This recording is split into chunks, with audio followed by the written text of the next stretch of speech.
ഞങ്ങൾ ഒരു പാക്കറ്റ് കാടമുട്ട വാങ്ങിയതാണേ. അതിൽ ഒരെണ്ണം മാത്രമാണ് ഞങ്ങൾക്ക് കിട്ടിയത്. ബാക്കി എല്ലാം കേടാണ് കേട്ടോ. ബാക്കി 9 എണ്ണം കേടാ. എല്ലാം അതാ ഇങ്ങനത്തെയാണ്, കണ്ടോ. ഇതാ, അപ്പോൾ നിങ്ങൾ മുട്ട വാങ്ങുമ്പോൾ നോക്കി വാങ്ങണം കേട്ടോ. എല്ലാം കേടാണിത്. ഇതെല്ലാം കേടാണ്.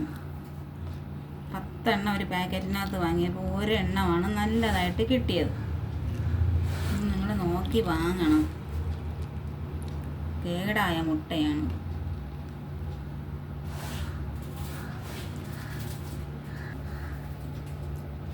ഇതാണ് ആ ഒരു മുട്ട. ബാക്കി 9 എണ്ണം കേടാ.